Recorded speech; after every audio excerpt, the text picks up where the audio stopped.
você sai para dar o bote, que foi exatamente no momento que o Arias chuta.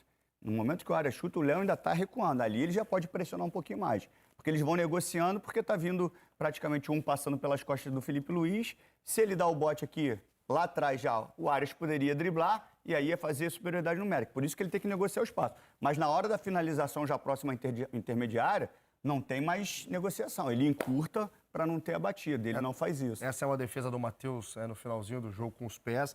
Mas a questão da arbitragem, Pedrinho, Raed, para mim a arbitragem do futebol brasileiro ela ainda é covarde, cara. Porque se a falta, pedido de falta, do Felipe Melo em cima do Arrascaeta e o toque de mão do Gerson na jogada do Cano, os dois dentro da área, pega as duas jogadas, coloca no meio do campo, pode jogar 150 vezes, 150 jogadas vão ser marcadas falta, ou mão do Gerson ou falta do Felipe Melo em cima do Arrascaeta. Então, o critério no futebol brasileiro, ele depende muito do humor da arbitragem, do que o VAR está olhando lá em cima e não está olhando, e acaba com o jogo, acaba para o Flamengo, acaba para o Fluminense, e fica aí um clássico que tem tudo para ser um jogaço, porque tecnicamente Flamengo e Fluminense são um dos melhores times do futebol brasileiro hoje. Mas pode botar muita coisa na conta do gramado também, Igor. Pode botar. Ô, Pedrinho, a gente tentando ver um pouquinho de análise, pelo menos aqueles 20, 25 minutos do primeiro tempo, até ali, porque depois achei que o Sávio estava tão pilhado quanto os jogadores. Tão pilhado quanto os jogadores do Flamengo, do Fluminense no primeiro tempo, e a partir dali ficou assim o jogo inteiro. O Flamengo conseguiu anular um pouquinho o Fluminense no primeiro tempo, no início, aquela marcação-pressão em cima. O Raed tem, inclusive, essa análise aqui, né, Raed, sobre essa pressão do Flamengo. Vamos mostrar como é que foi esse início de jogo. Vamos lá. No início de jogo, o Flamengo colocou 4, 5 jogadores para evitar que o Fluminense conseguisse sair e os jogadores fazendo uma média distância, bloqueando a saída de bola do Fluminense, tá? E indicando para os jogadores do Fluminense essa bola pelo lado do campo. Eles estavam fechando ali o corredor central para que o Fluminense sempre jogue a bola para o lado do campo até que o time consiga se reposicionar, tá? Desculpa, o Arrascaeta não vem nessa posição. Vamos lá. Aqui, ó, como o Arrascaeta já fecha aqui o espaço desse passe no meio, o Everton tá fechando o Marcelo, o Cebolinha vai marcar aqui. Então o Flamengo conseguiu neutralizar essa bola por dentro do Fluminense e sempre indicando para o Fluminense para ele jogar pelo lado do campo. Quando a bola entrava no lado, o Flamengo se reposicionava até que o Fluminense não tinha mais por onde sair e o Flamengo conseguia recuperar essa bola. Como é que isso aí mudou do primeiro tempo para o segundo tempo? Aí, como o Flamengo consegue recuperar a bola próximo do gol adversário. Como é que isso mudou do primeiro tempo para o segundo tempo? O Fernando Diniz fez uma mudança drástica no time. Tirou um dos volantes, o Martinelli, e botou um atacante, o Lelê. Olha como o Fluminense muda a dinâmica da saída. O Flamengo tá igual, tá posicionado para indicar pro Fluminense para não sair por dentro. Mas olha quem faz essa bola, olha quem chega para essa bola, trazendo a marcação, inclusive, do zagueiro que tá acompanhando ele. É o Cano. O Cano baixa a linha, com isso puxa o Léo Pereira e o Fluminense consegue, com 2 toques, sair de uma marcação-pressão do Flamengo.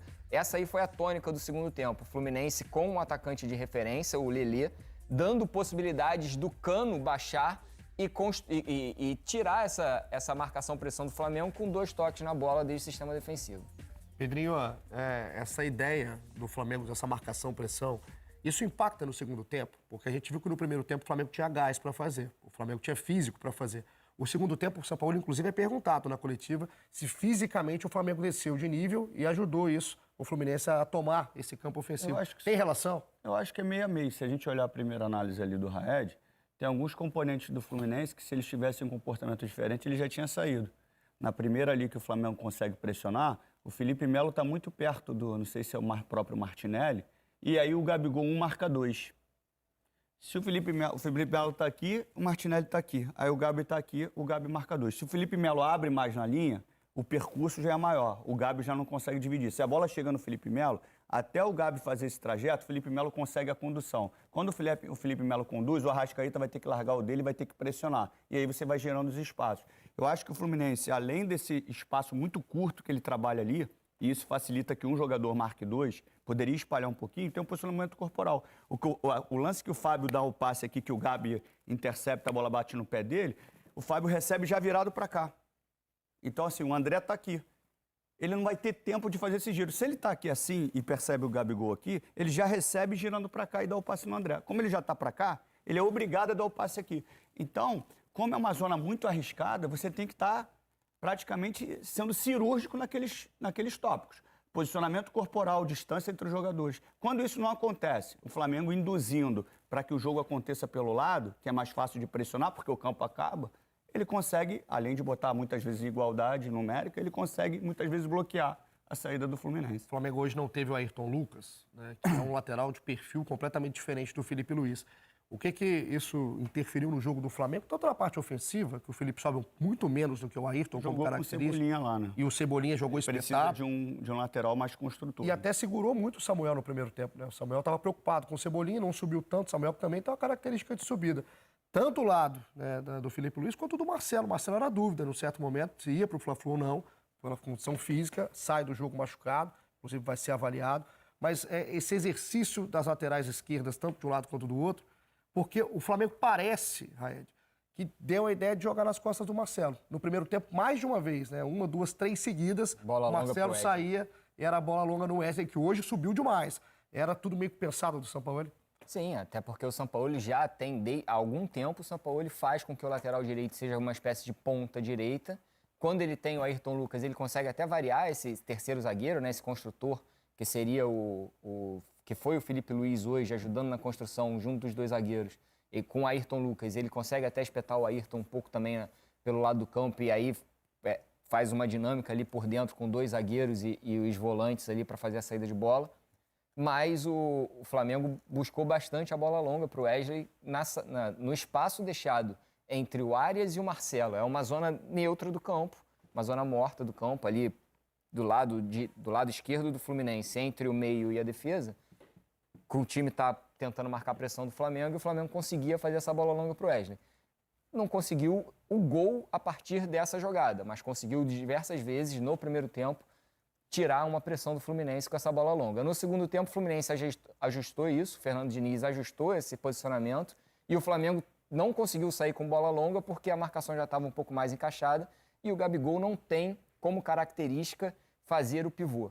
E aí ele botou o André, que é o menino da base, alto, pelo lado do campo, para receber essa bola longa, tentando fazer o pivô. Se tivesse o Bruno Henrique, talvez o Bruno Henrique fosse o nome. Se tivesse o Pedro, talvez o Pedro fosse o nome. Mas não tinha nenhum dos dois. O Flamengo ficou sem a bola longa para sair da pressão do Fluminense no segundo tempo. O Pedro hoje não foi nem relacionado porque estava com problema físico, então não foi para a relação do jogo.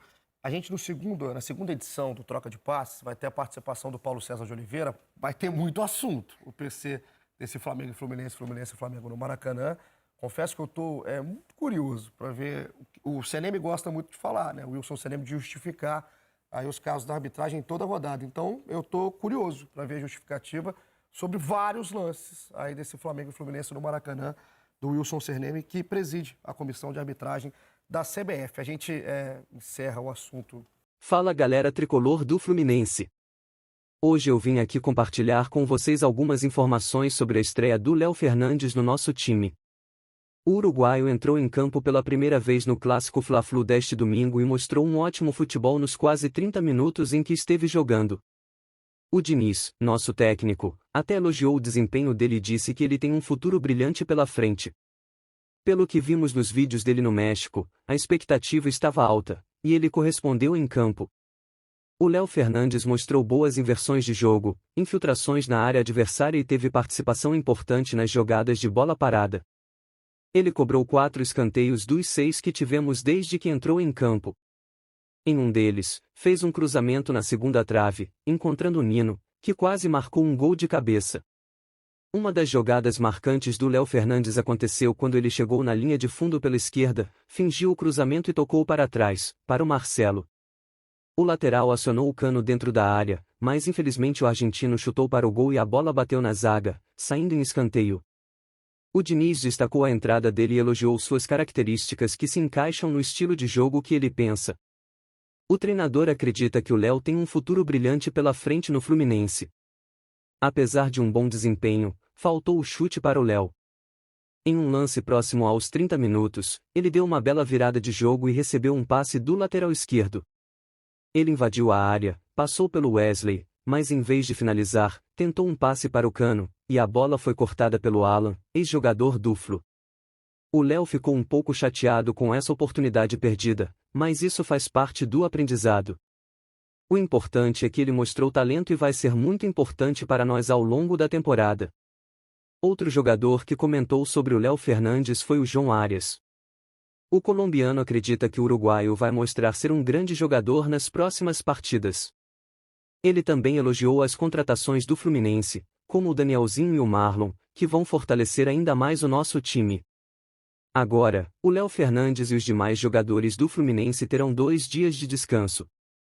Voltaremos aos treinos na quarta-feira para nos prepararmos para o próximo jogo contra o Coritiba, na segunda-feira.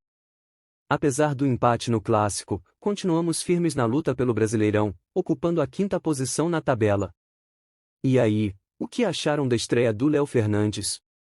Deixem seus comentários aqui embaixo. Vamos apoiar o uruguaio e mostrar todo o nosso amor pelo Fluminense.